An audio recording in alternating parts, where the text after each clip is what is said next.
Good morning and welcome back to James Carpenter with Country Living. My voice is a little off today. I am getting over some kind of cold. It was a pretty rough one, lasted for a few weeks.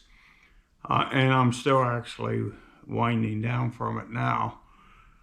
I don't recommend it, but I'm sure it's out there. I've heard of quite a few other people that have encountered it. I don't wish that on anybody, so just be cautious if you're around somebody coughing or sneezing. I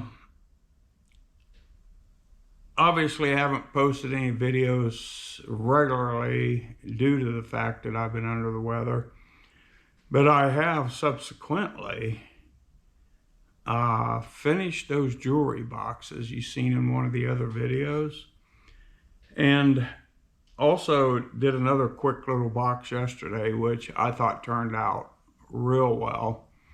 And I'll show you that here in a minute.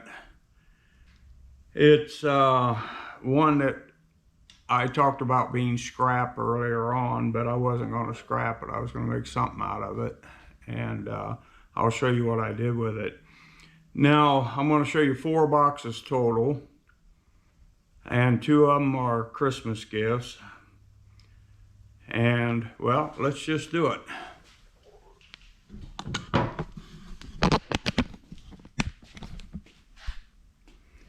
Okay, I think you remember the very first one. This is the results of the first one. And there were a lot of learning curves on this one.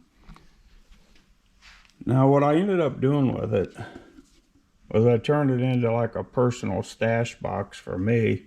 I use it to keep my pencils, pens, razor blade knives, different things like that in here.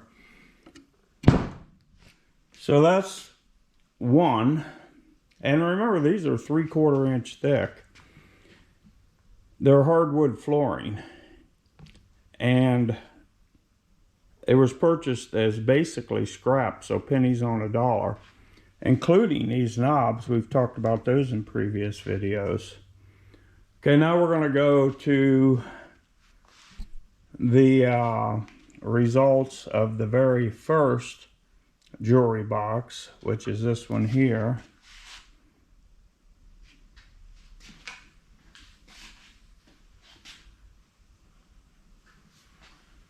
Okay, then you open the lid on it, and I put this nice little note from me to my daughter in the lid. Now, inside, obviously, you've seen it in the other video, but there's that tray. So this could either be a jewelry box or a box for storing precious moments, I guess would be a term. Now, you notice I used the router bit to cut that corner right there. Now, on the other one, because the router bit got dull, I just 45 this one. And I had talked about in the other video how I had made a mess up on the lid. Well, I thought, well, if I'm going to be a craftsman, I'm going to experiment. And what I did was I glued a strip of wood in there. Then I recut it through the table saw. So technically, it didn't come out that bad, to be quite honest with you.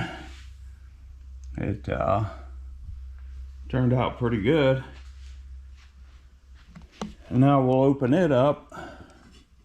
And we've got the same label. We've got the same insert. And there you go.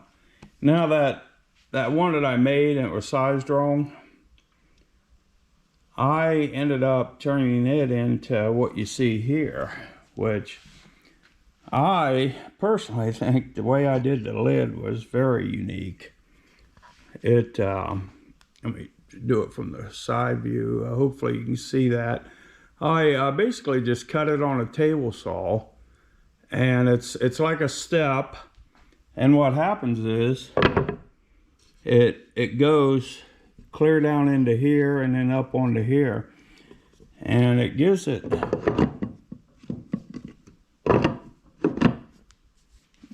a very, well, I'm going to call it a very nice look. I mean, this is part of the tongue and groove here, but way the lid's situated on here, it almost makes it look like you got some kind of molding on there to transition that. So that's how that one turned out. Now, I'm not happy with this area here, because if I were going to do another one, this wouldn't be shown. It would be recessed and it would be inside. So in the future, if I build this style here, you're not going to see that piece of 1/2-inch plywood on the bottom. But I did want this box to be a little bit sturdy, because what I'm going to put in there has some weight. So I hope you enjoyed the box build. There's 4 of them, obviously. Looking good, obviously. I appreciate you watching my videos. Give me a like, subscribe, and I'll see you on the next one.